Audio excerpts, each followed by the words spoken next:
video. It is. Yes. It is. What's going on here? That's Robert's rules of. Okay. Yeah. Okay. Hear us on Zoom? Just wave if you can hear Yes, us. All right, okay. Sean, thank you. All right, we're good to go. All All right, good evening, everybody. Sorry for the delay. We had some technical difficulties. Grab that Oh, quickly. Jesus. We still have technical difficulties, One more but thing we're on doing a the- little better. There is a poll today. I would like to point that out. It's coming. This is the Monday, March 2nd meeting of the Select Board. With me here tonight, I am Erin Underhill. I am the chair of the Select Board. I have Ellen Rosenfeld, our clerk, Craig Schultz, our vice chair, Karen Beret DeMarzo, our assistant town administrator, and Mike Kaczynski, our town administrator. We have a pretty full agenda this evening, and a lot of appointments, which is very exciting. So we will get started.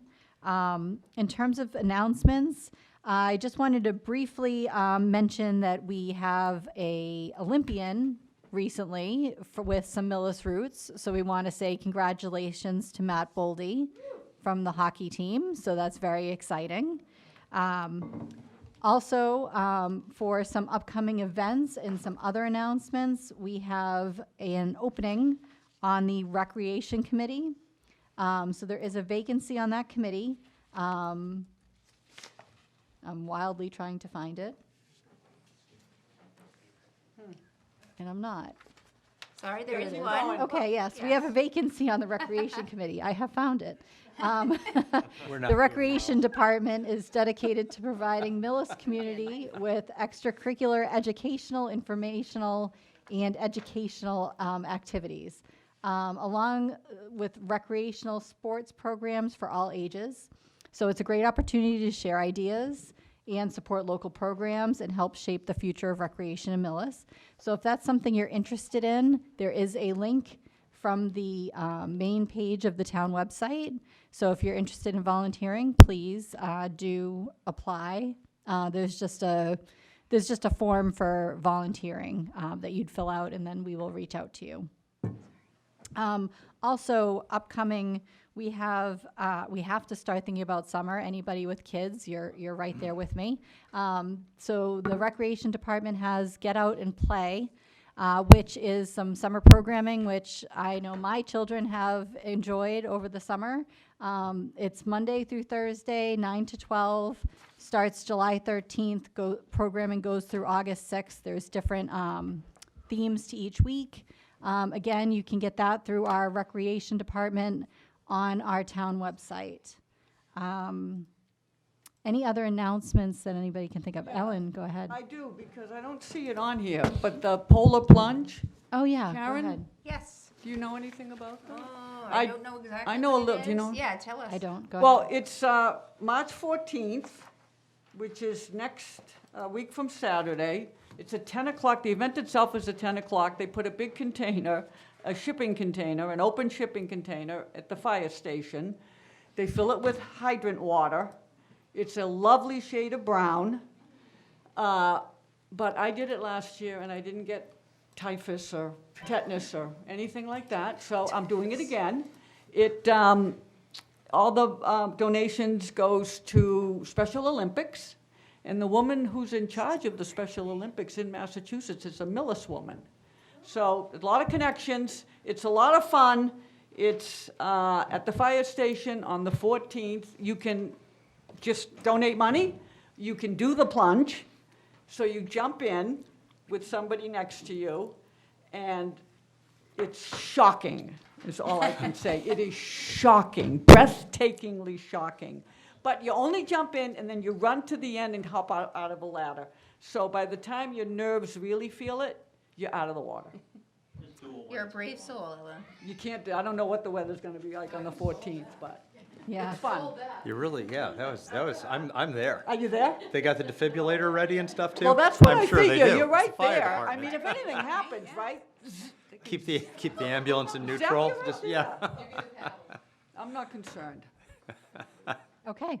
Any other announcements that we can think of? No? What? Okay. Sorry, did you mention the COA? No, I guess there is Okay. another one. that was the other one I was. Sorry, talking sorry, about. just very quickly, there's a few things going on at the Council on Aging. There's a live music event from Ireland to America. Special live music event featuring musician Roger Tinkle of Music for All Ages. That is brought in part by a grant from the Millis Cultural Council. It'll be on Tuesday, March 10th at 11 a.m. down at the Senior Center. And then also the annual St. Patrick's Day Luncheon. Everyone is Irish today. Join us for the traditional lunch of corned beef, boiled potatoes, carrots, and cabbage with soda bread and dessert. And that was sponsored by the Friends of the Millis COA. It is on Tuesday, March 17th at 12:30 p.m. Thank you. That's awesome. Okay. All right, so moving along to our agenda, the first thing we have is to open the annual town meeting warrant. And thank you, Madam Chair. It's that time of year again. Very exciting. We're entering into the annual budget season as well as getting ready for the annual town meeting. So this evening, I am recommending that the board open the annual town meeting warrant for May 4th, 2026, for the period of 2 weeks, effective immediately, and that the warrant will close at effective close of business on March 16th, 2026. Okay, I move the board open the 5/4/26 town meeting warrant for a period of 2 weeks, effective immediately and closing at the close of business 3/16/26. Second? It's been moved and seconded. All those in favor? Aye. Aye. Motion carries unanimously. Great, thank you. Okay, next we have a series of appointments, which is very exciting. Thank you, Madam Chair. As the board knows, our longtime serving DPW Director, Jim McKay, retired last week. And just want to say how thankful we are for his 20-plus years of dedicated service to the town.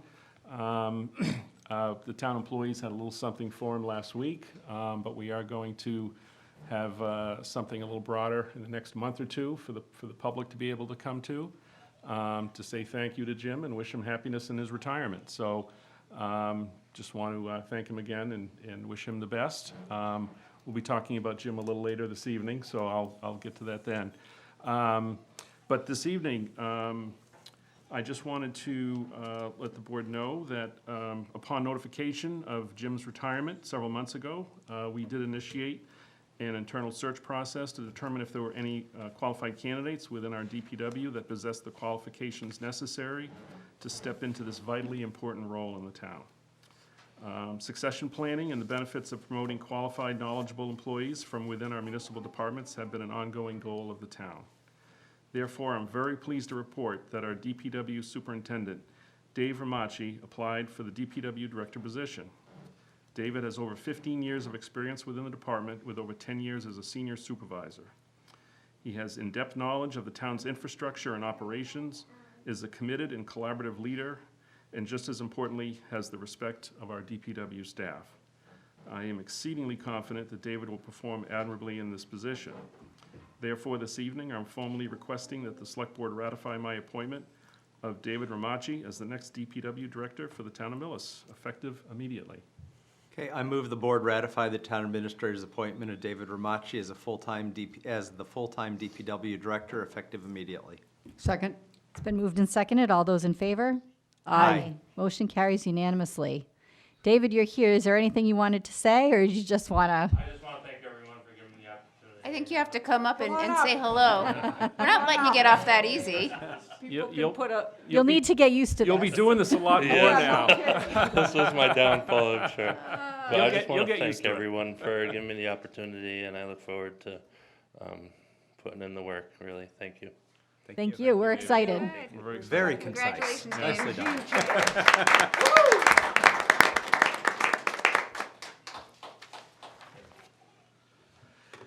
Thank you, Madam Chair. I have actually two other appointments within the general operational systems of the DPW. The first one is our DPW business manager. Our former business manager retired a few months back. And we did do a search for a new DPW business manager. The human resource director, along with the senior staff of the DPW, conducted this search. And I'm happy to say we found a highly skilled and experienced person to take on this role, and that is Amanda Hamlin. And she is here tonight in the audience. She has many years of experience in another DPW department in Dudley, and I think she'll do a great job here. So she's highly recommended, and so this evening, I am recommending that the board ratify the appointment of Amanda Hamlin as a full-time DPW business manager pending a satisfactory outcome of a query check and a standard office physical. I move the board ratify the town administrator's appointment of Amanda Hamlin as a full-time DPW business manager pending the satisfactory outcome of a query check and a standard office physical. Second. It's been moved and seconded. All those in favor? Aye. Motion carries unanimously. There we go. Amanda, welcome. Welcome. Welcome, little one. Thank you. I'm excited to start and serve the town of Millis with my knowledge of just municipal government in general, but also the DPW department. We're very excited to have We you. are. Thank you.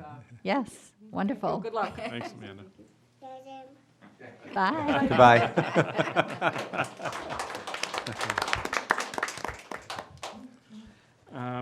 And the next appointment, Madam Chair, we have had a DPW clerk in the DPW office for some time. And John's going to be retiring. He's done a great job with us. He'll be retiring in the next, by the end of this month.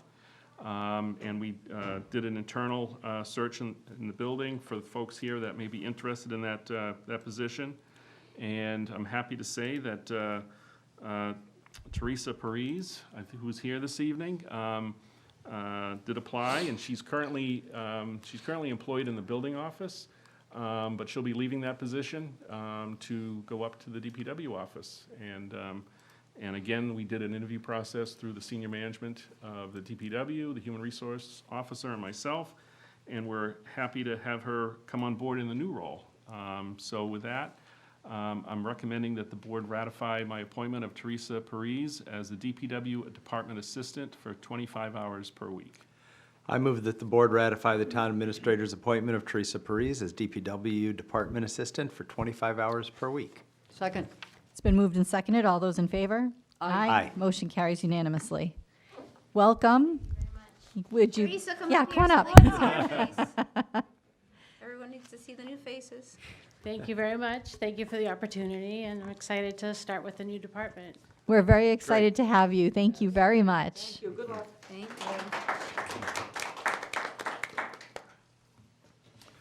you. And Madam Chair, the last appointment for the DPW department, again, due to the recent and upcoming retirement of all three of our long-term managerial and administrative staff in the Department of Public Works, including our DPW director, the business manager, and the department assistant, I am recommending that the board approve my appointment of James McKay as a part-time DPW consultant. The DPW consultant will assist the new administrative and managerial staff in the overall administration of the DPW. Mr. McKay's in-depth knowledge and extensive experience in leading the department for many years makes him uniquely qualified for this critical transitional role in the town. And I'm requesting that this position be appointed to work up to 16 hours per week through June 30th of 2026. And I do anticipate we'll be reevaluating this position in June based upon the needs of the DPW at that time. So therefore, at this time, I'm recommending that the board ratify my appointment of James McKay as a temporary part-time DPW consultant up to 16 hours per week, effective 3/3/26 through 6/30/26. Okay, I move that the board ratify the town administrator's appointment of James McKay as temporary part-time DPW consultant up to 16 hours per week, effective 3/3/26 through 6/30/26. Second. It's been moved and seconded. All those in favor? Aye. Aye. Motion carries unanimously. Thank you. Okay. Next, we have an appointment for a temporary full-time firefighter paramedic. Yes, thank you, Madam Chair. In your packet is a memo from the fire chief indicating that with the recent retirement of Lieutenant William Schultz, of which the process is still ongoing of that retirement, he recommends that the town hire a temporary full-time firefighter paramedic to reduce the stress on the staff covering open shifts, as well as reducing the overtime cost to cover those shifts. Oh, wait. The HR department posted an in-house posting for the position, and from that list, the chief is recommending the appointment of John Schindler to the role of temporary full-time firefighter paramedic. John is a dedicated member of our on-call department and will fulfill the requirements that are set forth. And he has requested that I appoint also Zachary Zonfrelli as an on-call firefighter recruit. Zachary's a Millis resident with a strong family history in town and will be a great addition to the department. So with that, Madam Chair, I am recommending that the board ratify my appointment of John Schindler as a temporary full-time firefighter paramedic retroactive to 2/28/26. I move the board ratify the town administrator's appointment of John Schindler as temporary full-time firefighter paramedic retroactive to 2/28/26. Second. It's been moved and seconded. All those in favor? Aye. Motion carries unanimously.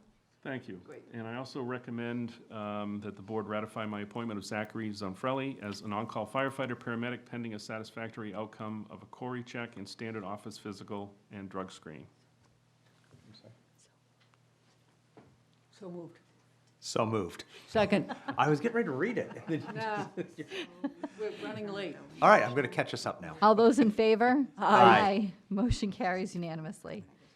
And then it looks like we kind of What's went in a there? little bit out of order, but we Yes. have, Hold on. yep, Thank you, Madam Chair. I'm recommending, based on the recommendation of Robert Fogarty, our building commissioner, I am recommending that the board ratify my appointment of Stephen Bianchi as a part-time principal assistant for the building department for 8 hours per week. So moved. Second. it's been moved and seconded. All those in favor? Aye. Aye. Motion carries unanimously. Thank you. And that was to fill the position that Teresa is leaving to go up to Yes. the DPW. Now, do we have an on-call snow contractor? We do. So this is a retroactive appointment. This is actually Robbie Boone, who's already a custodian with the school, but we have to appoint him as an on-call snow as well. And thankfully, we had him during this last storm. So I- Okay, So so I'm we're going to wing that recommending, one. yeah, so I'm recommending that the board appoint Robbie Boone as a snow contractor? Is that the Yeah, term? well, yes, no contract. Snow contractor for the Retroactive. town, Shoveler. retroactive. He's It was to last Sunday? 220, yeah. it was 2/22, 2/22. when the snowflakes started to fall last Yes. Sunday. So And we moved. needed help, yes. It was an emergency hire. I didn't even know Robbie had a last name. Second. Just Okay, it's been moved and seconded. All those in favor? Aye. Motion carries unanimously. Thank you. Yes. Okay, wonderful. All right, next, we have a hearing for the change of officers and change of stock interest for Swami Nisang Corp., DBA Liquor World Alcohol License. I move the board open the hearing to consider an application for the change of officers and change of stock interest for Swami Nisang Corp., DBA Liquor World. One sec. Mike, should I go recuse or? When, you certainly, you could, yeah. I just won't vote. Okay, He's a tenant of mine, okay, right? Yeah, so So you there's just financial abstain, you just interest, you abstain. okay. Yeah. Yeah, Okay. so you should recuse. You recuse Yep. yourself. I Oh. Okay. recuse. Okay, all right. Excuse my recuse. All right, then I'll second, and Craig? Aye? Aye. All in favor? Aye, okay. You didn't say all in favor. I know, I just said Craig. The next one to read. All right, so our hearing is now open. Okay, I can speak a little bit to this. So this is just a change, as you listed. This is a change kind of behind the scenes only. It's a change for the change of officers and a change of stock interest only. The actual establishment is not changing. To clarify, Liquor World has asked the Millis Select Board for approval to update basically who's in charge of the company and who owns shares in it. Because it's a liquor store and is regulated under Chapter 138 of Massachusetts law, any changes in the company officers must be officially reported and approved by the town. This notice, we sent out a notice that let people know those changes have been requested. We're required by law to both advertise it in the newspaper, for anyone who's still reading the newspaper and those ads, and we have to send a notice to all abutters, so that did happen. So this is not a change in what the license allows. Like I said, it's just kind of a behind-the-scenes leadership and ownership structure change. So I Okay, recommend appointment. They did fill out all of the proper paperwork and turn everything in. okay. As this is a hearing, is there anybody that from the public that has anything that they'd like to contribute. Hey, good evening, Board. My name is Yes. Patrick Porter. I'm the attorney for Swami Nason Corporation. Hello. That was perfectly explained, so I don't have a whole lot to add beyond that. No. This is just an internal transfer of stock. Nirav Farad, who's been a part of this store for several years now, is gaining an ownership interest in the corporation itself. He's also going to be named the treasurer of the corporation. So, as explained, no outside changes, to the business whatsoever, just an internal transfer of stock and change of officers and directors. Okay, excellent, thank you. Okay, I move the board close the hearing to consider an application for the change of officers and a change of stock interest for Swami Naysang Corp., DBA Liquor World. second, it's been moved and seconded. All those in favor? Aye. Okay, the hearing is closed. Any discussion? I don't Any have discussion? I don't have any. Nope. I move that the board, acting as local license authority, approves the application for a change of officers and a change of stock interest for Swami Naysang Corp., DBA Liquor World. Second, it's been moved and seconded. All those in favor? Aye. Aye, motion carries unanimously. All set. Excellent. Thank Appreciate you. your time. Thanks so Okay, much. thank Thank you. you. Thank you. Okay, the next one is very exciting for me. It is review and approve the application for the common victualler license for Nirvana. We are very excited to get Nirvana back, so So this is, welcome. I'll speak to this a little bit. Again, you are, well, you're not officially the local licensing authority for this piece, but the select board is the one who approves all licenses in town of this nature. And a common victualler license is basically so that you can serve food, you have to have tables. So if you have a restaurant or any establishment with tables, you need a common victualler license in the town of Millis. Nirvana has applied, and they have provided all of the information they need with the exception of a couple of inspections. So I'm going to be recommending that the board approve this, pending the final inspections. And John Halamaka is with us, who is the actual owner of the restaurant and has taken over Nirvana, and a lovely man. John, I don't know if you wanted to say a few words?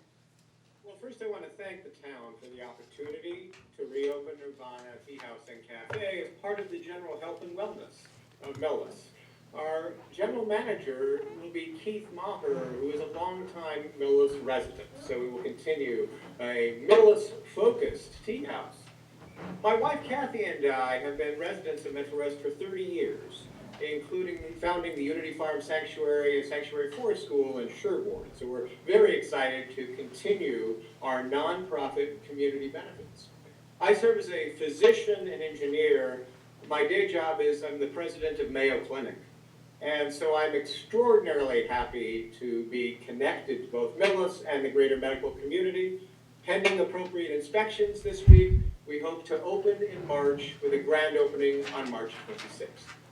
Wonderful. Fantastic. Okay, we are very excited. Nirvana was one of my favorite places before, so I'm sure it will be again.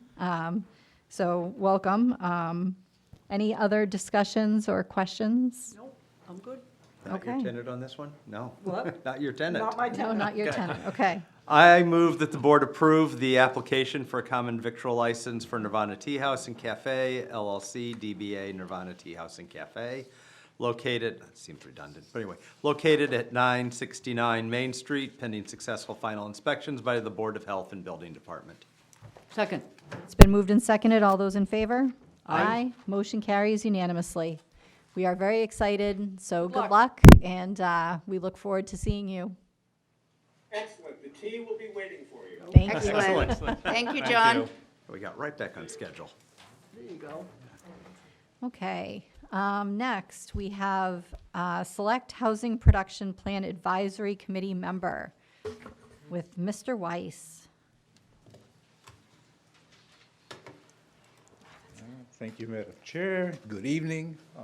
I'm Bob Weiss, Economic Development and Planning Director for the town. And as you know, we are updating our housing production plan, which we last completed in 2019.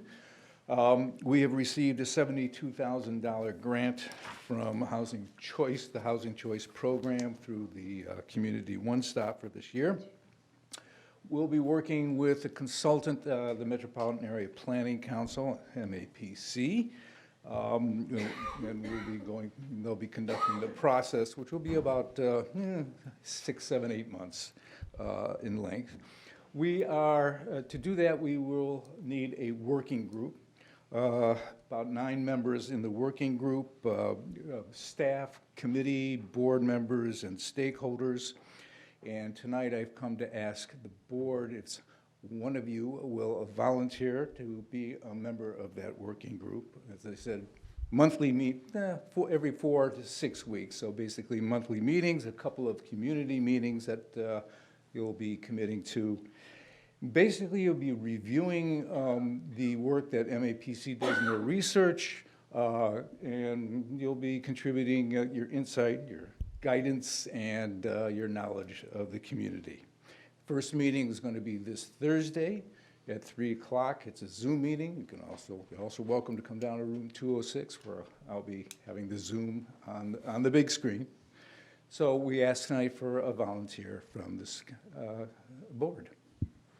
Don't all jump at once, by the way, because we can only use one. Otherwise, we got open meeting problems. And it's days meetings or evenings? You know what?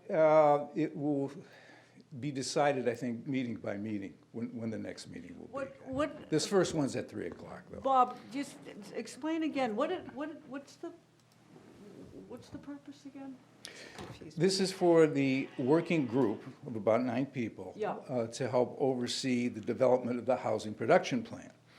And the housing production plan provides the town and the state with information about demographics, about housing, about needs, about who's in town and what groups need this, and gives us also a plan to move ahead on whatever needs we think are there for the housing. If I may also, it's also, I think the last time we did this was about 6 or 7 years ago. And I believe we have to do a new plan every so many years in order to maintain our eligibility for certain grants through the state. This is not the same thing that we just talked about a little bit ago, that we did 20 or 30 years ago. No, that was the master. The master That was the master plan. Okay. Yeah. When was And your first to do the master plan, we need to complete the housing production Also plan. need to, Okay. Yeah, so this is critical for planning, the growth of the community. It involves, talking about Chapter 40B projects, talking about different aspects of. Do you want it? I I can wouldn't do mind it. doing it, but I can't do Thursday I don't mind at doing 3. it, but I can't do Thursday this week. Yeah, Okay. nor can But I. is it something you guys want to do? Because I don't mind. Is it something you want to do? I have pretty consistent, if it's going to be day meetings, and I hate to be the one that Also, if it's kills going to be those. day Okay. meetings, I can't I'll do do it. Yeah, I'm sorry, Ellen. yeah. Helen, this has you written all over it.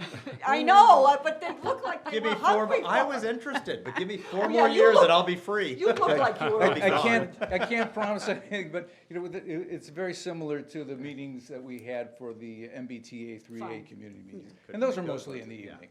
Could make the evening ones. Okay, fine. I'm happy to switch off with you too. Okay. Like if Yeah. there's evening ones that I can go I mean, to, we I'm can- happy to do We can trade that. off some. Yeah. Okay. There's no reason for you to get all the points on the Okay. liaison update. Okay. All right, So what time is it Thursday night? 3. 3 p.m. Yeah. Oh, it's 3. Afternoon, that's the That's problem. why we can't do it, Ellen. And it's Oh, look, via it's- Zoom, as I said. Via Zoom, or you can come down to 206. You know I like to come down, Bob. I know. Otherwise I follow. I don't think I can do 2 Zoom meetings at once. Why not? Somebody's not going to get attention. That's the problem with having to work for a living. You, It's a the bummer. auditors, I don't know. It's- Thursday at 3, the 12th at 3. No, this Thursday, right? This Thursday, Oh, the the 5th 5th. at 3. I'm The like 5th 12 to to 3, that's a long Sorry. time. Sorry. Okay. Now I'm All right. confused. Thank you, Ellen. What are we calling it? HPP. Housing HPP. Production Plan Production plan. kickoff meeting. HPP. Yeah. Do you have the other 7 people? Oh, yes, I do. I Fantastic. should have asked that question before I, Ellen would like to see a list before she commits. I'm on it, what? I'm on it. Really? Oh, I'm in. All right, Thank you. wonderful company. I've got the list right here. All right. Okay. All right, thanks. So thank you very much. Thank you. Thank you. Thanks, Bob. Thanks, Bob. So just a question about the agenda. Yes. So this discussion was slated for 7:25. The next discussion is slated for 8 o'clock. Sorry. This is what you, We- sorry. We hoped, This we is we what we're you get when thankful you're moving Bob. things around so much. When Bob we was briefed rescheduled the tonight. meeting, I didn't change the time. Yeah. So, no, I guess this Bob is was not a briefer than we hearing. expected. This is not a hearing, so you could be on before 8 o'clock, as long Yeah, as you're all because, here and you because are Karen, ready. if we had to sit here till 8 o'clock, this was going to That be a would be it. conversation that we had for I told you, this is 25 not, minutes. this has while not we're been my waiting. night. This is a full moon tonight. Full moon, Karen, I'm full between moon. the Zoom and the water spillage, I think I'm, yeah, you just put me out to pasture. So All right. yes, I think We'll this is just take fine. this up now. You Okay. can. All right, so the next thing on the agenda is to consider town-owned parcels for potential land transfer to Millis Housing Authority. Now, they've entrusted me with sharing my screen, so let's see if we can do that. I'm going to attempt to share. Now I need to find what I'm sharing here. Welcome. Since there is more than one of you, I just want to mention that when you're talking, you're supposed to have this about 4 inches from your face per the media folks. I'm Mary Ellen Despinoza. I'm on the Housing Authority Board, and this is Javier Gutierrez. He's been helping us get the word out to the community. He is from the Metropolitan Area Planning Council. Okay, wonderful. All right, What do we, bear oh, with we're, me. I managed to get it up there, right? I did. I'm trying to pick a I just slideshow need to be here. able to see it. Look at that. How are you gonna know when to switch? Shall I give you a You're click or something? gonna, yeah, you're gonna point at me or something, Point. however you want to do it. All right. Thank you for giving the Oh, Millis wait a Housing. minute. I lost it. I For did. goodness I can sakes. see it. Did you, is it still there? Yeah, it's still up Still there. there. Ah.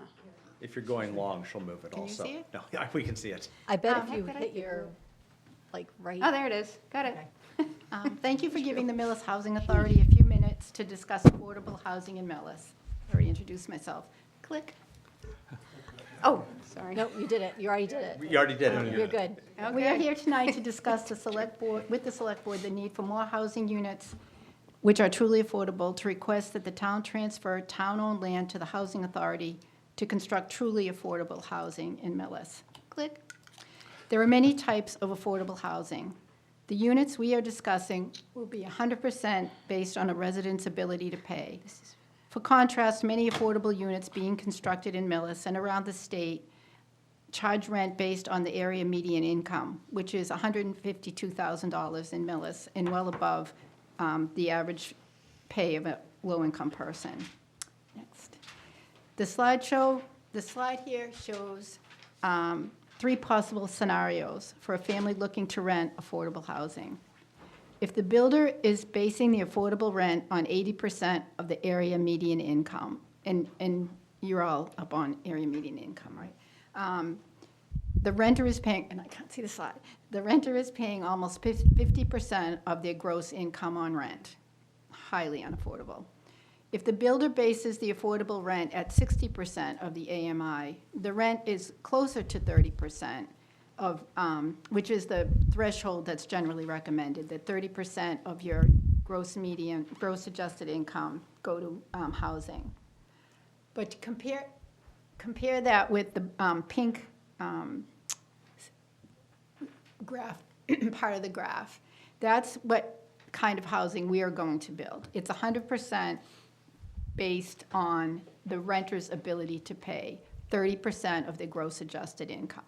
If you lose your job, if you have an unstable job history, if you have home insecurity, this provides the security for families who are truly unable to pay rents that are 80% of AMI. And I'm not sure, maybe you folks know, there's a lot of housing being built, affordable housing being built in Millis. Do most of them go for the 80%? Or the 60%? The ones I found 80%. So they're still pretty expensive. The next slide, please. Millis has a definite need for more income-based residences. Our neighbors and our children are being priced out of town. Next, please. As you can see, there is quite a demand for income-based units in our town. Over 70% of our newly housed renters have been Millis residents. You can see that, I can't see, but you can see. Many seniors apply, this is over the last year, the applications, I guess when Candace pulled it in February 2026. For, over the year, there were 9 units that opened. And so these are the applications. Look at the family numbers. But of the 9 units that opened, 6 went to Millis residents, and some of those were Millis veteran residents. So there's a high need within Millis, and there's a high need for surrounding towns around Millis. Where are we? Next slide, please. This slide basically speaks for itself. Only 4% of the householders in Millis are under the age of 35, which means that our young adults are being forced, well, some choose to be in other places, of course, but many are unable to stay in Millis because of the housing costs. And I specifically wanted you to look at the bottom one. 17% of our students live in low-income homes, and that it leads, to, of course, to home housing insecurity. It leads to tension within the home. It leads to choices being made between food and health care and housing. And so if we can help alleviate some of the stress on families, we can probably improve students' quality of education as well as their quality of life. Next, please. So what does the town get in return for giving us a land transfer for the construction of this housing? You get affordable housing for residents who have low earnings, and these will be constructed without use of taxpayer funds. The housing built on this land will be designated designed in collaboration with town members, unlike some affordable housing that is being built without consideration of the wishes of the townspeople. Millis will come closer to having 10% of our housing stock listed as affordable. This is called Safe Harbor and would give the town more voice in new construction of affordable housing. Next and last, well, second to last. The financial impact on the town is minimal. The Community Preservation Committee has funds that are given by real estate taxes, real estate sales and state funding. It's not local taxes at all. There'd probably be some increase in town services due to additional residents and the cost of the potential donation of land. It's not a cost, but it's an effect on the town. All in all, this land transfer will result in a great asset to the town with minimal financial impact. Thank you for your time, but I would like to introduce, well, I already introduced Javier, and he's going to speak to the last slide. Okay. That's tricky, isn't it? Thank you, Mary Ellen. Again, my name is Javier Gutierrez from the Metropolitan Area Planning Council. I sit in the Community Engagement Department at MAPC. And part of this process is really to provide enough spaces, enough touch points for residents of Millis to come and join and participate in these conversations. So we are starting to promote 2 open houses that will provide Millis residents an opportunity not only to come and talk more about what is affordable housing, what does affordable housing mean in the state, but also in relation to Millis, and at the same time discuss this land transfer vote that may be coming in the spring.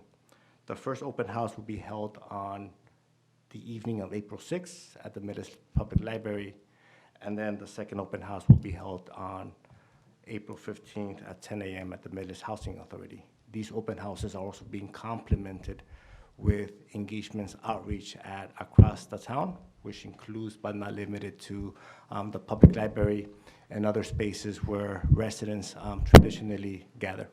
Thank you.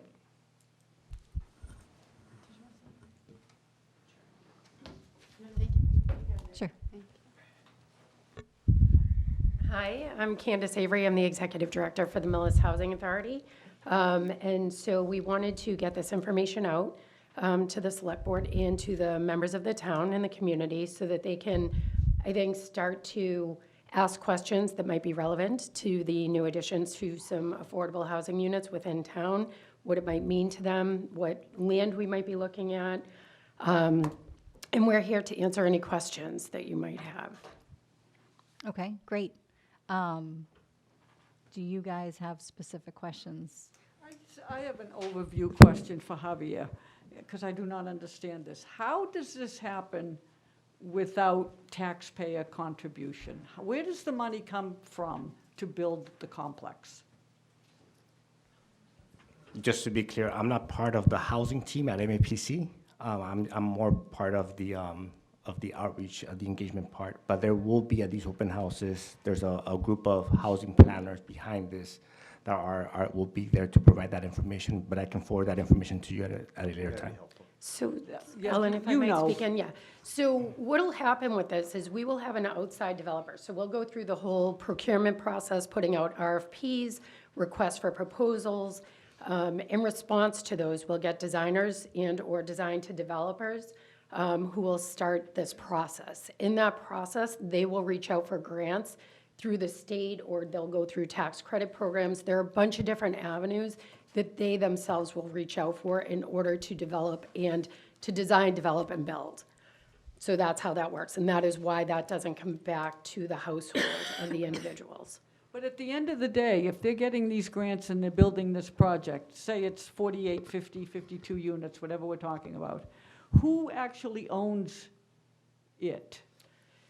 So the developer, so the housing authority will remain the owner of the land itself. Okay. And we will create what's called a ground lease for the developer to then build on that land. They will develop it, and then they will also bring in a management team that will help to get it up and running to 100% capacity. And then from there, within the design eventually, without getting into the weeds of it, there would be an option for the housing authority to eventually have the right of first refusal to bring that back under the management of the housing authority at a different point in time. But at that point, the builder will have the control over the project itself, but the housing authority will maintain the ownership and the ground lease of the land itself. So when the tenants pay, right, whatever Yes. they pay, Yep. do they pay it to the town of Millis, or do they pay it to the developer? So they will pay it to the developer. Okay. Yes. That's the piece I've been missing. There you go. So they will pay it to the developer, and that will help to sustain the property itself. Got That's it. how it's managed. Okay. And then in that, we build in that clause to keep it at 100% of affordability, which i.e. Was explained by Mary Ellen at that 30% index, so it's truly affordable, which again is going to help bring in families so that they can actually start to put away a nest egg instead of spending all of their money on their housing in order to hopefully eventually buy into other properties within the community when they're able to put away enough money in order to do so. And also too, on the other end of that, depending on the mixed population, with elderly housing, keep them within the town that they have either, grown in or raised their families in. Okay. Yeah, it just seems like there's two possibilities for property that we're talking about, the Cassidy and the Braun. And there's benefits to each of them, and there's there's shortcomings on each of them. I think at this point, we need to have public hearings, like you said, and we need to get the public continued involvement. I'd like to put it on our next, I'd like to vote on this tonight at some level, but I'd also like to put it on our next meeting to have a more detailed discussion about the two properties. Let everybody know we're coming in, because we do have to get buy-in. It's a transfer from the town. The fact that it doesn't cost the town anything is fantastic, but the town will be giving up land. Right. And so we do want people to understand that as we do it. And really, the only two pieces of property that do make sense are the Braun and Cassidy. I've seen the merits for either of them listed and the problems with both of them listed. So that's why I see it tonight. But I think that the first step is to have a conversation with more people in the town. This is the first. We've had the conversation about a concrete parcel of land. We've talked in theory about them a little bit, but this is getting close, and we will put it on the warrant for the 5-4 meeting with a concrete parcel listed. So Javier, if you have those two reach outs, right? Before the May meeting. Right. That'd be good. Right. I think we should have What? one in our meeting as well. Right. On the 23rd, if we can. So the intent, it seems, was to put something on the annual town meeting warrant, right? Which that meeting is on May 4th. So we just opened the warrant and it's, Well, I realize we can add to it after 2 weeks, but it's open for 2 weeks. So, I'm proposing we put an article on that says we're going to do this transfer with the property to be spelled out at our 23rd meeting. Because I don't think anybody in the town's had a chance to comment on the property yet. Unless Okay. there's people here tonight who want to have that. But I think a little bit more comment is better than less comment on this. Of course. sure, the only problem is we're not going to, it's not going to coincide with any of their open houses. That's okay. I think we can have our own meeting and pick a property next meeting. Okay, And then that can be the focus of the open house. But I'm a little hesitant to put out a statement that we're putting either the Braun or the Cassidy on the warrant until we hear feedback from everybody who's affected by that. And there's some people here tonight, and I'd love to hear the feedback they have about it, but I'd like to give a second chance for people to hear about it. It's going to be either the Braun property or the Cassidy property. There is no other choice. We're not buying a piece of property to turn over, so those are two town-owned properties. And if there's people who'd like to comment on the merits on either of those tonight, I'd love to hear from them. But I'd like to give one more chance on the 23rd with a clear statement that, I just edited it out. I moved, my motion was going to be, I move the board place an article on the town meeting warrant for the purpose of transferring a parcel of land to the Millis Housing Authority. And then we can Okay. fill that in with a concrete parcel on the 23rd. On the So 23rd. everybody will know we're going to vote, it's going to be on the vote, it's going to happen, we're not hiding that we intend to do this. We just don't know which parcel yet until we get some community feedback. okay. I And like that. is there a way we should publicize this for the that's what I was gonna 23rd say. Do you meeting, a little wanna- bit more than just the fact that we're talking about it now on this meeting that nobody the watches? Town's website, the town's Yeah. Facebook. Yeah, I mean, we can put it everywhere. I yeah. can send a notice to Yeah. the school to maybe help with the listserv. Yeah, that's that probably a good way. idea. I'll just push it out on all the media channels that we can find. Okay. Yeah. Do you and- want people to provide feedback prior to the meeting? If they have feedback, if they want to put something in writing and send Sure. it in advance? Yep. Absolutely, that's fine. Yeah, that's great. fine. Yeah, and I think it's We'll do important that to as well. understand why this is being done, too. We did pass at our last town meeting, or a couple town meetings ago, the senior circuit breaker to eliminate the school property tax for seniors for the new construction. And this is another, to try to keep seniors who've lived in the town 10 years or more in low income in their homes. This is an option for people that live in Millis who can't afford to stay in their homes, even with that. This would set up an opportunity for seniors, families, veterans, and adults with special needs to continue living in our community in good quality housing. I think that's the important part. We have some, we don't have a lot, but we have some, and it's not of the quality, when was it built, Scott? I know. Can you give us a quick, 1960. can you give us a quick, 1960. Yeah, Candace, Yes. can you just give us a quick of the housing stock right now? So the housing stock that you have for the Housing Authority itself, Yes. we only have 73 elderly disabled units. We have 10 family units. We have So wait a 11. minute. Yep. You go fast. Oh. 73 plus 10? 73 elderly disabled units, and then 10 family Plus units. 10. Plus 10. So we have 83 total total. units. So the 10 families, those are down, that's the building down by the transfer station. So, yes, on Daniel Separate. Street, Daniel correct. Street. And then the other ones are up, On On Union and exchange. Exchange, yes. and those, are any of them handicapped accessible? So there are, yes. Right now, we only have 3. Again, you have 73 units. There are 3 fully accessible handicap units. 3 of 73. What about 3 the of family? 73. Any of the families So none of the handicapped? family units are handicap accessible. And It really is, and there is such a need because again, they're aged out. Right. And in these developments, the design and the developer, they'll put together the services and the accessibility needs and all of those things that we so desperately need. And there is a true need. Our Right. housing list right now, when I just looked at it, for the family applicants alone, we have almost 2,500 applicants for 10 family units. For the elderly and disabled units, we Yeah. are upwards of 5,000 applicants. And as Mary Ellen touched on, even just, which is a wonderful attribute to what we do in giving local priority and preference, out of 9 units that we had open, 6 of those units were filled with local and local veterans. As of Thursday, actually, I just housed 3 additional. There were 2 local veterans and 1 local resident.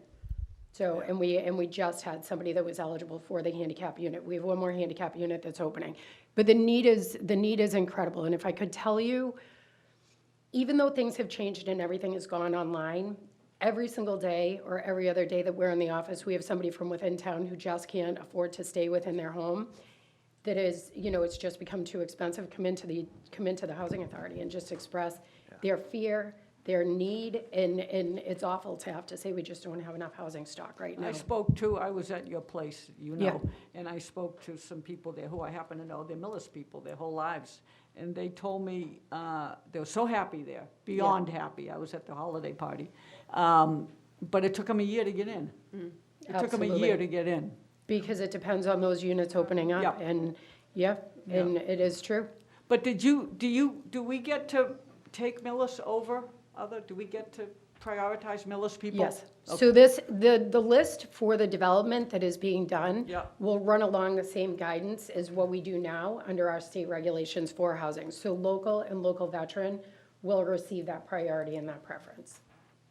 I do have one other question, sort of request. I think, obviously, we need to hear from residents about the different properties, but I also think that there's a very big consideration to be had in terms of the site evaluation and wetland delineation report, and is there somebody that can come in and actually walk us through that?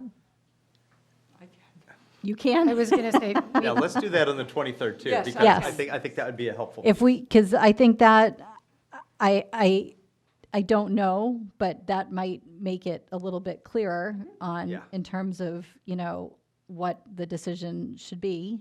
Yeah. and I think, It's not hard.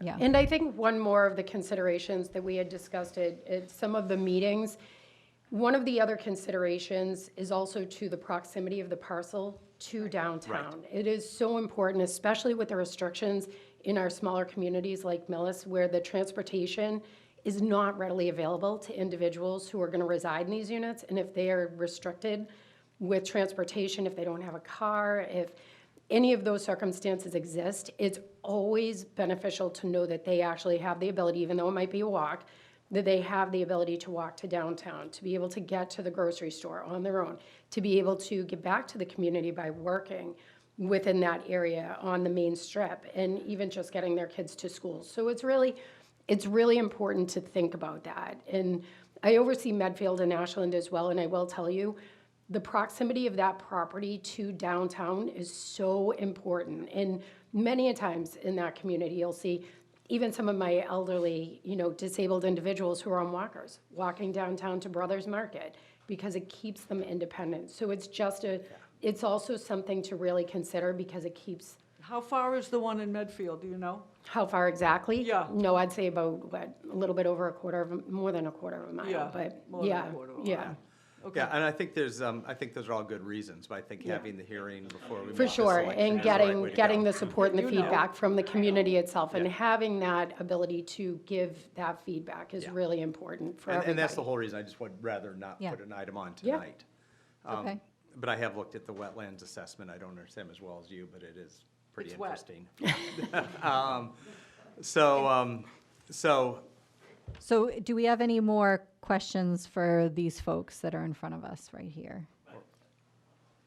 Okay, so why don't we take some public comment, sure. since I know there's some here? Scott Fusey, 411 Union Street, also a resident board member on the Housing Authority.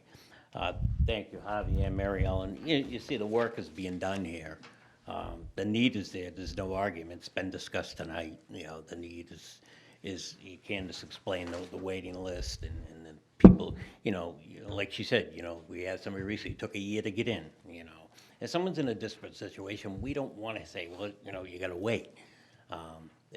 you know, I think this is the town, is not a knock on the board. It is, every community is getting expensive, but you want people to live, work, and retire in the community they live in. A lot of people, you know, want to live and work and retire in the community they're in. So hopefully this will be a good thing, and the work's being done, so thank you.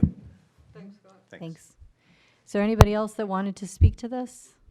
I was just going to add too that the wetland delineation reports are on the select board page of the website for those who are interested in looking at them. When I advertise this, I'll put a link to them. Okay. Like you said, that maybe they're not simple to understand, but they're there. Hi. Sorry, go ahead. Paul Simpson, 52 Island Road.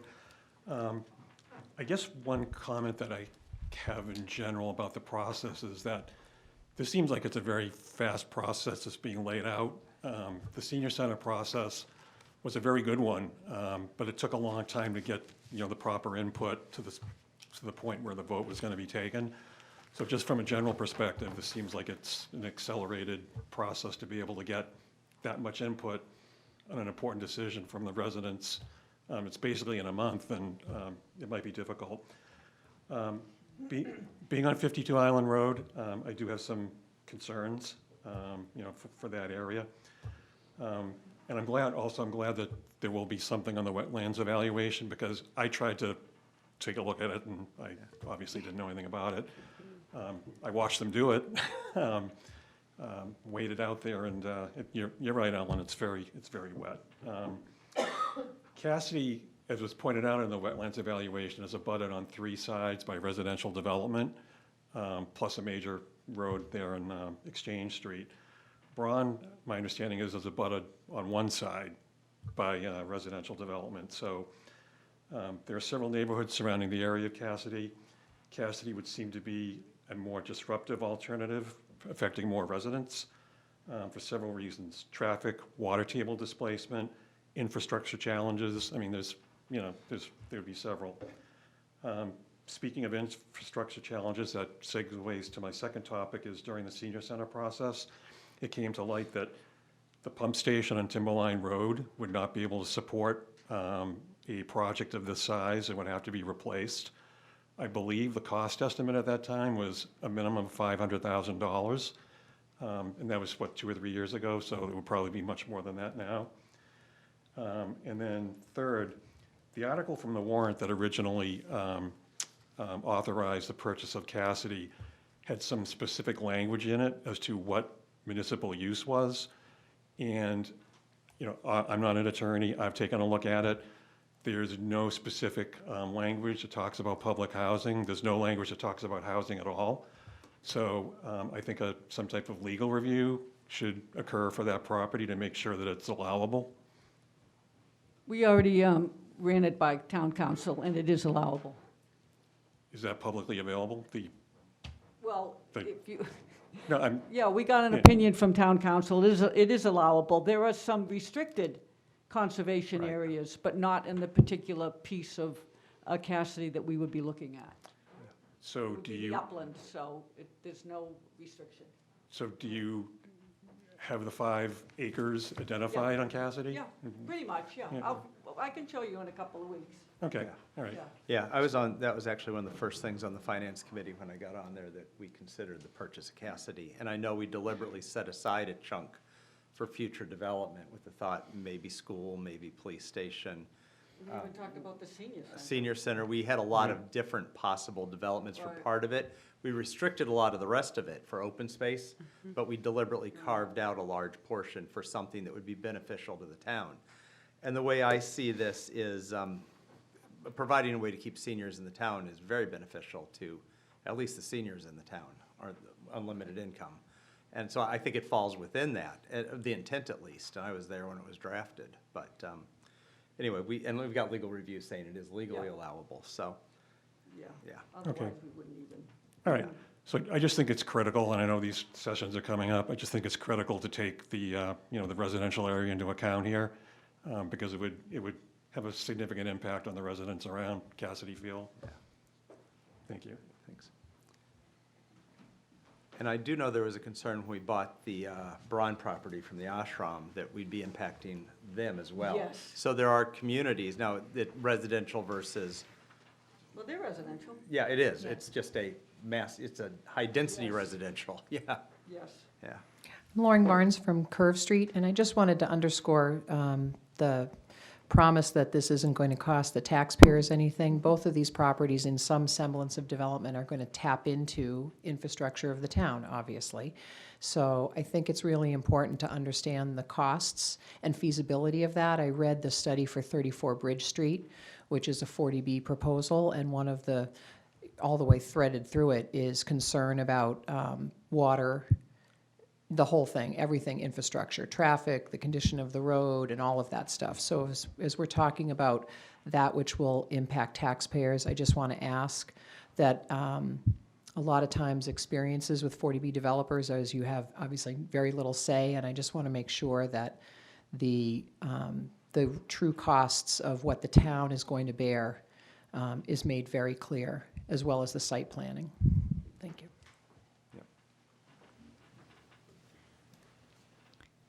Any further discussion tonight? Sure, come on up. Who do you want, company? No, it's saying hi to my wife. Hi, I'm Rich Posklansky, and I am a volunteer driver for the senior center. Where do you live? Oh, I'm sorry, I live on Ticonderoga Lane in Millis. That's required. She's not. Sorry. asking. I'm not coming over for dinner, so. Maybe. Unless you're having something better than. No, I'm good. I'm a volunteer driver for the Town of Millis Senior Center. I've been doing this for about the last 5 years. Can you get a little closer to the mic? Sure, sorry. I just want to reiterate, as other folks have said, the importance of providing housing for people who are really financially struggling. For the last 4 or 5 years, I've driven a lot of people who currently live at the Housing Authority, and you can see how they're counting every penny. We went on a couple of weeks ago, we went on a special trip to take some folks to Target. Usually I take them to Walmart and Market Basket because it's a cheaper place, but we went to Target, and a couple of them went in and they came out with nothing because their price point was just higher than they can afford. And I think there's a lot of other people in this town that are in that same situation. Even some of the folks that I come into contact with them at the senior center, they're in line for the food giveaways and things like that. So it's so important that we find a way to develop this property to make these residences available to those folks who are really pinching their pennies. Thank you. Thank you for that, and thanks for volunteering. Yes, thank you. Okay, so what we're going to do is we are going to. I can make a motion to placeholder it for the. Yeah, before you do that, I'll just say that Karen's going to publicize the next meeting where we'll discuss this again. We'll go over the site plan information and wetland delineation so that we can, all maybe better understand that a little bit. I saw a couple of us were furiously taking notes, so with some of the points that were made. So there'll be some things that we can be prepared to discuss and, of course, get some more feedback from more residents once this is more publicized for our next meeting. So with that, Craig? I'd just like to add, I'd be very curious to ask Dave, our new DPW director, about. I can't say that. I know you can't, but. There's a J at the end, for God's sakes. Anyway, about the pump station. That's a piece that would be very important to know. And Yep. that's a pretty concrete Yep. piece of a pretty sizable magnitude. All right, I move that the board place an article on the 5/4/2026 annual town meeting warrant for the purpose of transferring a parcel of land to Millis Housing Authority, with that parcel to be decided on the 23 meeting. 323. 3/23, sorry. Second. Okay, it's been moved and seconded. All those in favor? Aye. Aye. Motion carries unanimously. All right, excellent. Thank you. Thank you. All right, next we have vote to refer the zoning bylaw amendments to address the battery storage and data storage centers to the planning board for public hearing. Thank you, Madam Chair. There is a letter in your packet from Richard Nichols, the chair of the planning board. stating that a regularly scheduled meeting of the planning board held on Tuesday, February 10th, 2026. The board reviewed the proposed bylaw amendments presented by Ms. Nicole Riley, representing the zoning bylaw review subcommittee regarding zoning of battery energy storage systems, BESS, and data centers, which are within your packet. The planning board is in the process of working with town council to review and finalize the proposed amendments. The planning board would like to hold a public hearing on these proposed amendments as a potential article at spring town meeting at their Tuesday, April 7th, 2026 meeting. Your prompt attention to refer this proposal back to the planning board is greatly appreciated. Okay, I think it's important, and these items are not on our current zoning table, correct? No. That's correct. Okay, so, and I've seen that there was battery storage going in Medway. Medway Yeah. has some big So I think it's ones going important that we get some good regulations on this in place. I move the board refer proposed amendments to the zoning bylaw, section 2, definitions, and sections 5, table 1, use regulations for public hearing with the planning board on Tuesday, April 7th, 2026. Second. It's been moved and seconded. All those in favor? Aye. Motion carries unanimously. Next, we have the review and approval of the intermunicipal agreement with Medway for the public health nursing services. Yes, thank you, Madam Chair. Since the recent resignation of our town nurse, we have attempted without success to fill this very important position in the town. In response to that challenge, we have been communicating with our neighboring towns for any opportunities to share services for a regional town nurse. The town of Medway was unfortunately, the town of Medway was the only town in our area that was willing at this time to collaborate on an intermunicipal agreement with us. However, we have been working with them collaboratively over the past several months. And the health director and I, who is here this evening, with the guidance of town council, have negotiated the intermunicipal agreement, which is enclosed in your packet this evening. The Medway Select Board approved this agreement at their meeting last week. This agreement contemplates a 30-hour per week town nurse who would be a town of Millis employee to be shared equally 15 hours per week by each town, with the cost to be split by the towns. We will continue to have discussions with other area towns to investigate the possibility of adding a third town to this agreement, of which I am in negotiation or discussions now with at least one other town for, possibly adding on, whether it be this summer or in the future. But at this point, I'm recommending that the board vote to approve the enclosed intermunicipal agreement with the town of Medway for town nurse services. And I believe John is here from our Board of Health to discuss where we're at. Well, good evening. My name is John McVeigh, Director of Public Health here. I support the use of the IMA and the PHN, Public Health Nurse, between Millis and Medway. Ideally, the IMA would help us work with DPH State and increasing PHN duties. Some of the duties are disease control, vaccine clinics that are done every year. Public education creates programs to teach residents how to stay healthy and answer health-related questions from the public. Inspections, they check local recreational camps. Home visits, they visit residents that cannot leave the homes and give them medicines and vaccines. Record keeping, they must keep all medical and investigation files strictly confidential and organized according to law. So these things will be happily better done with this nurse. It gives us 15 hours a week as opposed to 10, which Okay. is great. All right, that was going to be my next question. Okay, good. Should've led with that, John. Huh? Should've led with that. Oh, yeah. That's important. Okay. You need it. And I Okay. think an added benefit to this is certainly continuity and a backup. If we have a health issue in town that's specific to Millis, then certainly you have someone that for periods of time could devote even more than 15 hours if needed, and vice versa for the town of Medway. So I think it provides additional backup for issues that may come up. And we have two other intermunicipal agreements right now with Medway. I think our most prominent one is through ACO for those services, which works great for both communities. We also share a sealer of weights and measures, and we're always talking about other Can you opportunities. explain what ACO is? I'm sorry, Animal Control Officer. Thank you. So we share an animal control officer, a I was full-time. waiting for him to talk about the animal control officer, and he said ACO, and I'm like, Yes, we have a full-time animal control officer shared by both towns and a part-time assistant ACO. They do great work by the town, and really are an example for a lot of other towns around here as to how a well-run ACO office is done.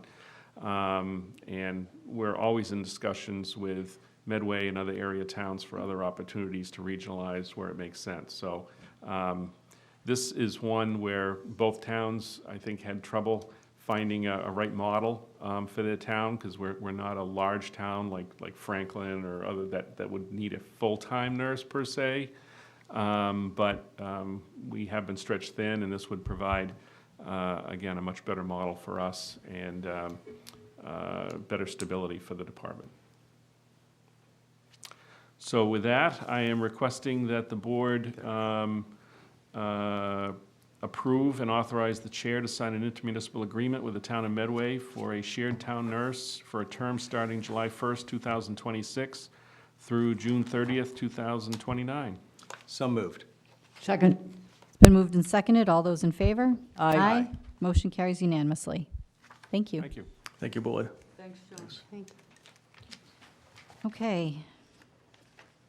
So next, we have the review progress on fiscal year '26 select board goals and discuss potential new goals.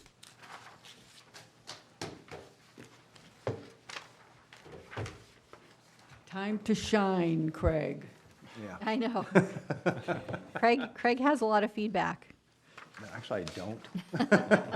I think we should I start. had one more I wanted to add, but I forgot it. He forgot it. Yeah. So Still looking at nothing. these, though, looking at these goals, I think we're actually, I think a lot of them are ongoing, right? I don't think, I think there's a lot of them that aren't just, you've done it and you cross it off and it's over. I think a lot of them are continuous goals. Yeah. I also think we're doing a pretty decent job working towards them in terms of touching the different goals. Aaron, did you look at his synopsis of what Yes. we've accomplished? Yes, Do you want to recognize any of those? 'Cause yes. those are awesome. So in our packet, which everyone can see, And again, right? on the website, because I added them to the website. did You added the I'm trying accomplishments? I'm trying to You put the pump you accomplishments guys on up. the I website? did. I Okay, put the good. list of accomplishments. So if you go on the select board page on the left-hand side, there's, I don't know, red bars, and you'll see the list of accomplishments are there. Okay. I thought it was worth Yeah.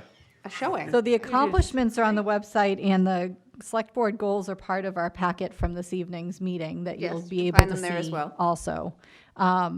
So I've got multiple pages here, but I will go through some of these. Yes. So we successfully guided the middle high school renovation addition project to receive approval by the MSBA and citizens of Millis at town meeting and special election. Guided the construction of a second PFAS water treatment facility for well number 3. Conducted extensive restoration work on the old Lansing Millis train station. Thank you, Ellen. Continued high-level investment in an extensive multi-year townwide paving program. Thank you, Craig. Established a new human resources department in town. Initiated the process to petition the state legislature to approve a special act at the fall town meeting that would provide the property tax exemptions for seniors who meet certain income and asset criteria for the debt exclusion for school building projects. Successfully guided the acceptance of new zoning bylaws necessary to meet requirements for the state mandated MBTA zoning and ADU laws. And this one's pretty important that we did this because, it means that we continue to enjoy state funding and grants for a lot of things that, folks that didn't approve the MBTA zoning are not enjoying right now. Yeah, we're still reading headlines I about. thought I saw there were 6 that still haven't done it, There yeah. are 6 towns in the state that are still fighting. Yep. Good for them. We negotiated a new 5-year cable license with FiOS. At the same rate, At the same rate. and they're losing customers, right, Karen? They are. Which was a good thing. That It was a the good same thing. rate, yeah. Same rate. We utilized a legislative earmark to hire a consultant to work closely with Medway to successfully complete the second phase of a study examining the needs and service options for the senior populations for both towns. This was big. This one was Yeah. big. We completed a significant change in organizational structure by changing the methodology of selecting the town clerk from an elected to an appointed position. We utilized a state grant to expand the municipal fiber optic network in town, and that improves communication between all town-owned buildings. We successfully researched and received town meeting authorization to sell over 90 town-owned properties, of which there's no foreseeable municipal use. The goal is to get those properties back on the tax rolls. Those are the small landlocked properties that aren't typically anything. buildable or worth anything, that, might abut somebody, might not. Greatly expanded the use of online permitting in municipal departments. Began the planning process for initiating a pilot public transportation program in the town of Millis. Successfully negotiated and approved collective bargaining agreements with all 5 municipal unions, police, fire, dispatch, DPW, town hall. Approved a 3-year employment contract with the town administrator, fire chief, and library director. And Ellen initiated Municipal Moment as a regular agenda item, which we didn't have one tonight. A semi-regular You agenda probably item. could have left that one off. Almost made it for a whole year. Almost. I know. So, I mean, that's a lot of great Yeah. accomplishments for calendar year '25. That's one calendar year. So, while we do have a lot of, specific goals, like, for instance, I'm just going to grab a couple. Things like with water and sewer, or funding for road and sidewalks, like, these are things that are going to continue to be goals that aren't going to end, so that's something that's on here that we're going to keep on here, that we're not checking off the list. Producing a balanced budget, restoring positions that have been cut, things like that, I think, are great goals. It's not something we can just do and cut and check off the list. It's something that takes time. So I think a lot of these are really good to keep here. I think the financial ones, a lot of them just stay. Yeah, yeah. Yeah. What did you have something specific to add that you saw, that you remember, that you thought of? No, but I do have a few new items as we start doing next year's, which I don't know if we're doing. You want to that save today. it for when you're No, do it, 'cause I chair? got a bunch of them. Oh, well, Oh, I do. okay. I think that what we need to do is, we have a windfall in free cash this year.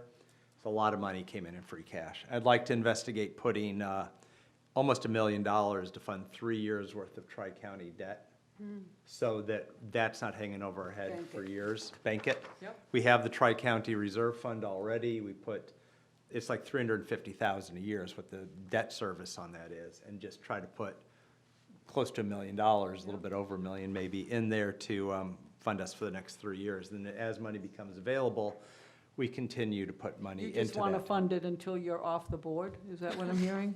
'Cause Theoretically. that's what it sounds like.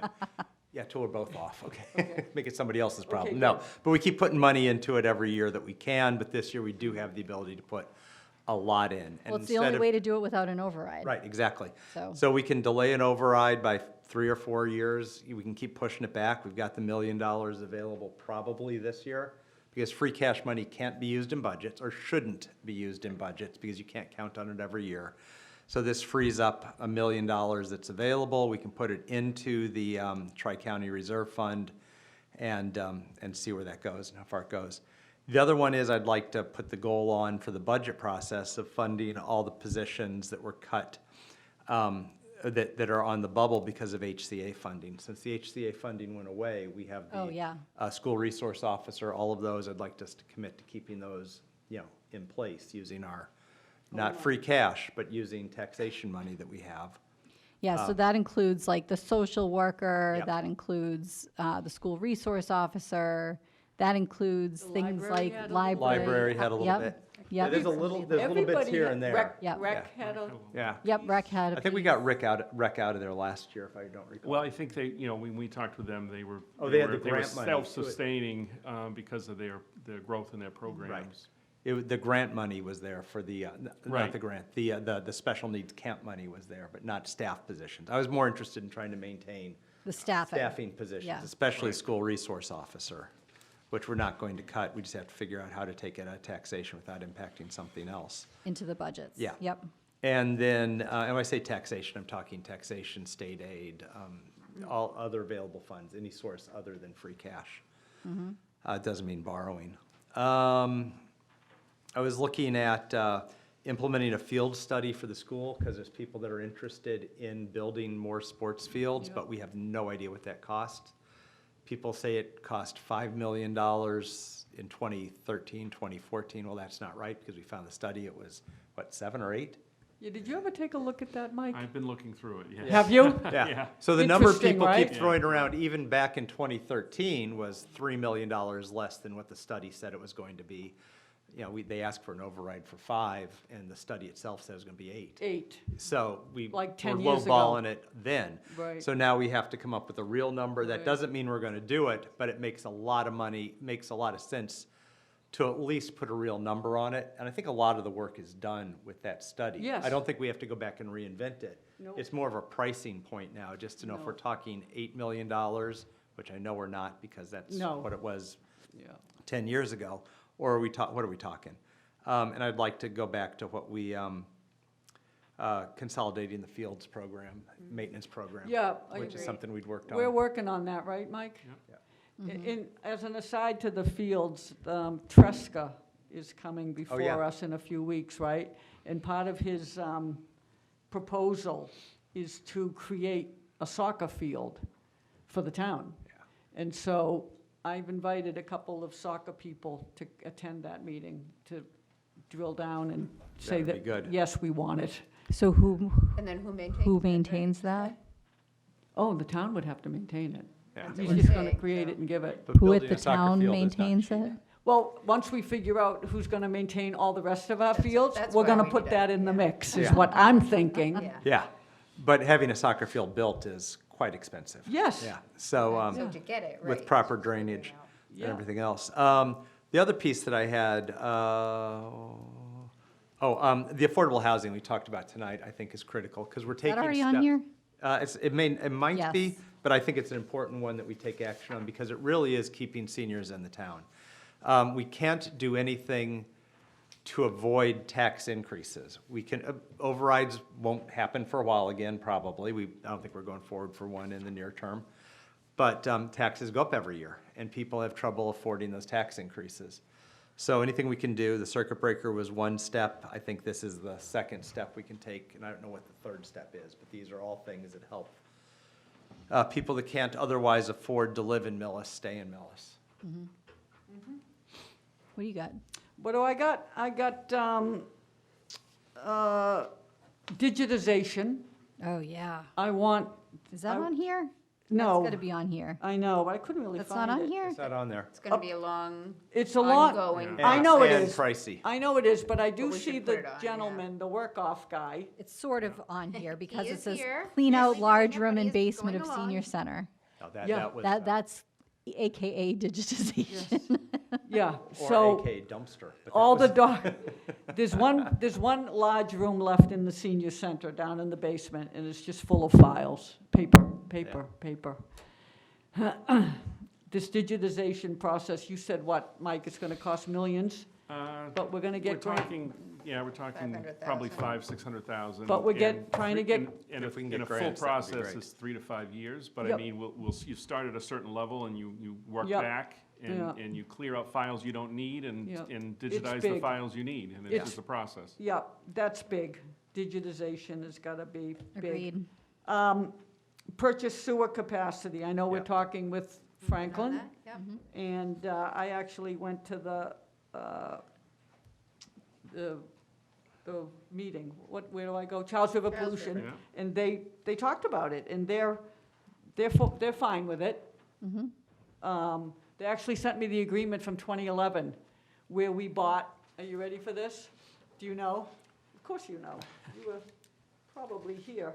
In 2011, we purchased 128,000 gallons from Franklin at a cost of $1.16 a gallon. Oh, my God. They're looking for $10 a gallon today. Yeah. Just to put that in perspective. We're gonna try to beat them up. They have like 2 or 3 million extra gallons. Did you know that, Mike? They have substantial. Yeah, I think the substantial. numbers I heard were between 1.5 to 2. Did but ya? Yeah, but. But they're you lying. may be- You It's may be too- right. Yeah, yeah, they have way more, they have more than they could possibly, if they developed every square inch. Makes sense. They And the would never development lose. is just about done in Franklin, so fascinating. Yeah, well, they're revolting, the people are, so there will be no development for a Right, while. that's what I'm But saying. anyway, that's big, this Fascinating. purchase of sewer. What else have I got? Oh, I'm still working toward hopefully the museum on the second floor in the train station. Okay. That Okay. would be awesome. Oh, thank you. And still want an engineer or a conservation agent at some point. Well, you'll see a conservation agent in the spring budget. Right. And as far as. But that's the just an DP on-call-y thing, right? Well, it'd be like, 5 to 8 hours per week budgeted. Oh, okay, good. And To as start. far as the additional staff in the DPW, for having an engineer or a technical expert to reduce our reliance on outside consulting. Yep. That's something that we'll be working with the new staff there on, and either have something to look at this spring or not long thereafter. Okay. I also want to talk about the Legion at some point. You know, I go to the Legion every Yeah. Thursday morning for breakfast. Their building is falling apart. Now, I know they own the building, right? They own the Well, building. I was just having this conversation with John the other day, John Moore, who's the veterans agent. Yes. And he was asking that because he was under the impression that somehow the town had some part ownership. No, And I said, no, absolutely not. unfortunately, we do not. No, it's not the way it works. It is, he said it's starting to really. But fall. we have to have a conversation. So they And get it's what, 4,000. It's the second oldest in the country? Right? Probably. Pretty sure. Are they So- they get $4,000 a year from the town. Like, they've gotten that same number forever. Yeah. Okay. So it's supposed to go to fund community events, not to fund the It's- building itself. I So understand that's- that, we- but- Yeah, But it's something to that's the think about. total of what the town contributes toward. Yeah. Right. Yeah. It is. I Veterans don't Day, know where they Memorial get the Day. money to pay for the But building. I think we have to, that's for Veterans Day and Memorial Day. I think we have to look at other what I'm sources to saying. fund. Yeah, I don't know Yeah. what, The I don't repair. know. It's I don't just know a- how they're affording it. I don't, they're not. They're not. No. I was gonna say, I don't The know how only they're paying for reason they're anything. not bothering you is because they're old. They don't know what they're doing. So we gotta figure it out. Yeah. I don't know what other towns do, but I will tell you this. People are coming to that, people are going there. There are more and more people every week because they're closing in the surrounding towns. That's what other towns are doing. They're closing. I think that's true. Yeah. Yeah. But I'm Yeah. telling you, it is, I Yeah. used to go and say, oh my God, I'm gonna be the last one coming in here. And now I go and it's full and it's robust. I don't know. It's a conversation. I don't really have an answer. Yeah. But, and that's that conversation. Then, hold on, I had my other thing here. I think that was it. You still go every Thursday morning? Every Thursday morning. for you, Ellen. Well, I'm going now every Thursday morning because they're giving me money for the train station. One guy gives me Thank you. $20 a week. I know. If I don't go, I'm not gonna get the $20, so. Installment It is what it plans. is. Yeah. It is. And then We'll I go take it. home at night and I open my pocket, I go, what is it? No, I'm kidding. I bring it right to the town. She does. But yes, I still go every Thursday morning. All right. What do you have anything, Erin? You know what? I don't. I feel like I should have something specific, but I was too focused on looking at the existing and how to continue to work towards those. I I echo the digitization. That's kind of been Crazy. in the back of my mind. And definitely, the Lansing Millis building has kind of Yeah. been something I've been looking forward to seeing done. But, yeah, these are all really great. So thank you both. Yeah. Scott Fusey, 411 Union, you talk about additional fields and stuff, and adding fields, and the strain that I think it would put right now on the Public Works. Something maybe for a goal, looking at a park and rec, or some sort of contract with somebody to assist with the fields, especially if we're gonna add more fields. You're adding, or talk to the new director, Dave, about additional staffing, for additional staffing down the road if we add more fields. Because if we add more fields and we put that on the highway department, who does a great job now, that's gonna add more strain. So if we, getting the additional staffing, getting the additional equipment that they would need to add the fields. I think adding the fields is great, but you just gotta have the staffing and the tools to do that.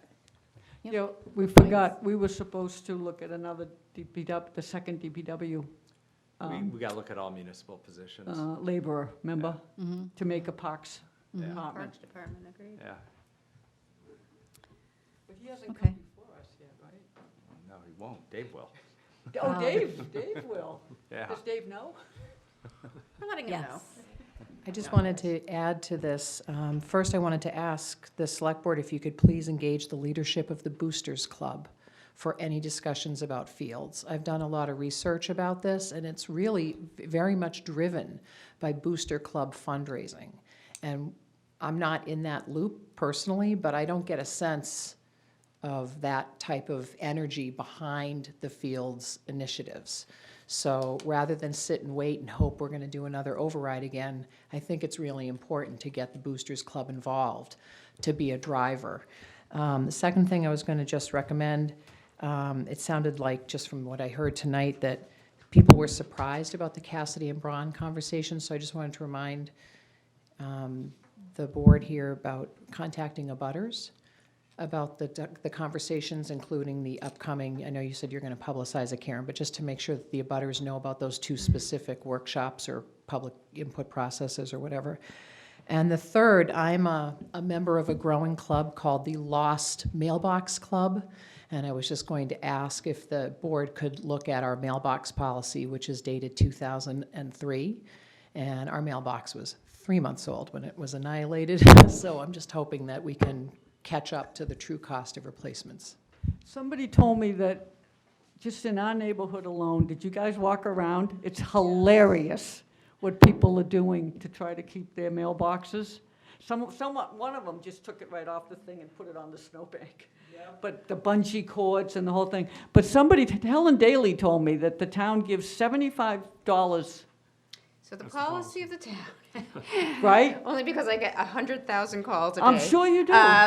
The policy is $75 if the plow physically hit the mailbox. If the plow was coming along and pushed heavy snow and it pushed over the mailbox, you do not get reimbursed.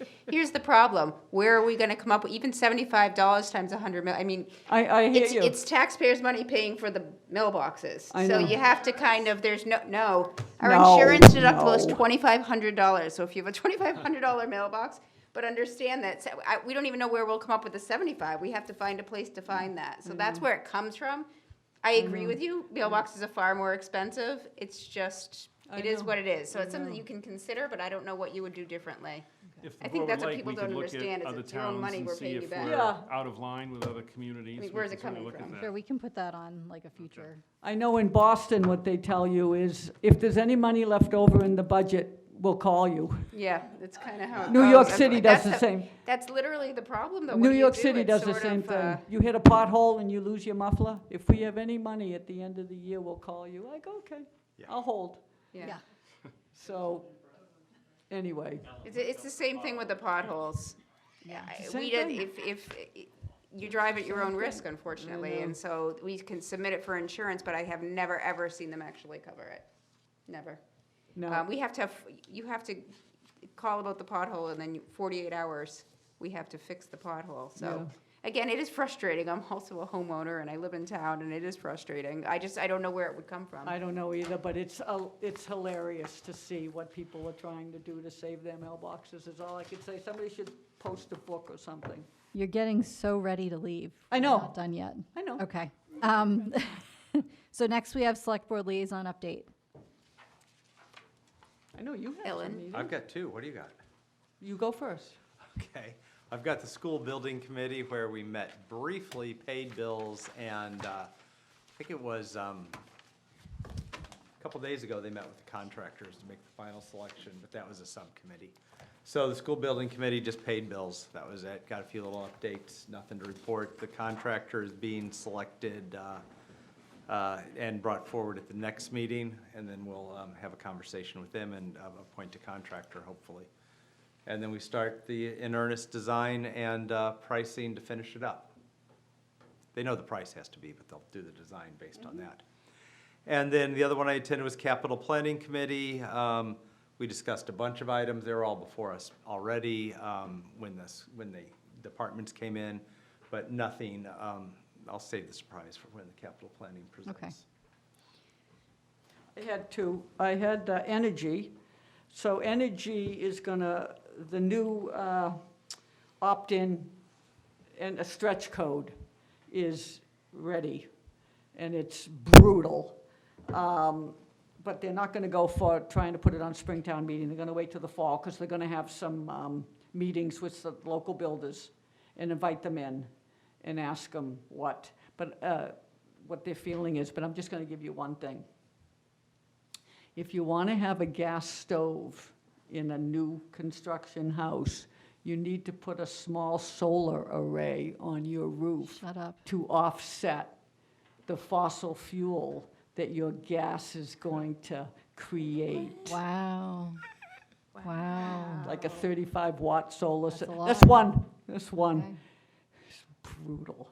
Wow. Anywho, that was one meeting. That was fun. And Sounds then it. the other one, I told you I went to the Charles River Pollution Control, and they're fine if Franklin wants to sell us. I went to cemetery committee even though I wasn't supposed to. I Why? need to get the invite for that. I forwarded it to I didn't see it. Why know. weren't you supposed to? because it's supposed to be Mine. Craig, Mine now, but I didn't see the invite. but I went anyway. I don't look at my calendar. I need to get it on my calendar. Was it outside? No, we met in room 206 down the end. I'll hit the next one. Who runs the cemetery committee meetings? Who's sending the emails? Marcia Collins. Oh, Marcia, was, okay. Yeah. I didn't know, I was like, where does it come from? I didn't know. She's now kind of stepped down as chair. Who's the chair? That's kind of not determined at the moment. Therein lies the problem. So there was a lot of discussion about that. Marcia wasn't the chair when I went to the meeting. Who was that? I can't even remember who the chair was. I don't think know. Jim Was it used Jim to- McKay? Well, he used No. to step in to help with some of it, but. I don't know. She kind of led them most of the time, but it's a collaborative meeting. It is a collaborative You know, meeting. I and agree. they talk about a lot of different things. Therefore, and I honestly forgot my agenda that I had from the meeting, so I can't even tell you what went on at this point. But there was so much discussed, and it's just it's amazing. But Yeah. the cemetery's in great shape. They talked about the different whether we're going to start selling the G plots yet or not, because there's still, I think F is the lower ones, and there's still some available there, but whether they want to start selling G and, what plots might be available, there's some like random ones throughout the cemetery. Talked about cemetery pricing a little bit, asked nicely if Jim McKay might still come to those meetings because he's been very instrumental. So yeah, it was a good meeting, and I gave Marcia her dad's badge back. Oh, cool. Yeah. Very cool. So yeah. Did you, what did you do with yours? Oh, that's a good thing to do with it. Mine's at home. My badge. It's a little bitty badge. It looks like a police badge that Chief Sophia got for us that says Select Board Member. My mother had one We're all 20 years official. ago, and I said, why are we not getting these? When you get pulled over. Yeah. Right. He was very clear. We cannot I do know, that. Not for nothing. He will Old take our ones. badge away from us if Not we for do that. nothing, but my mother's came in a little leather case, and the badge went there, and your license went in a little plastic, listen, we're driving back from the Cape, we get off 128, she's going 1,000 miles an hour on 109 through Westwood, and she gets pulled over, and she pulls out the thing. Oh, Miss Rosenfeld, bye-bye. So, I know you're not supposed to, but I would like the little wallet thing now. Yeah, right? it works. All right, so that's it for updates then? Yeah. Okay, so now we have the review and approval of the water and sewer commitment. Thank you, There are Madam Chair. actually two, sorry. Okay, I'm recommending that the board approve and sign the water sewer commitment for January 2026 for a total of $1,619.15. So moved. Second. it's been moved and seconded. All those in favor? Aye. Motion carries unanimously. Thank you. And I'm recommending that the board approve and sign the water sewer commitment for February 2026 for a total of $842.04. So moved. Second. It's been moved and seconded. All those in favor? Aye. Motion carries unanimously. And then we have draft minutes. I move the board approve the meeting minutes for 1/12/26 and 2/2/26 as written. Second. It's been moved and seconded. All those in favor? Aye. Motion carries unanimously. I move that the board enter executive session to discuss strategy sessions and preparations for the contract negotiations with Union AFS CME Council 93, and only return to open session for the purpose of adjourning the meeting. Aye. Second. Second. Okay, I'll poll the board. Ellen? Yes. Craig? Yes. I'm a yes. Thank you, everybody, for coming tonight. Thank you, Millis Community Media. Have a great evening. Stay warm. God, if you don't want to freeze, wait for me and I'll drive you home.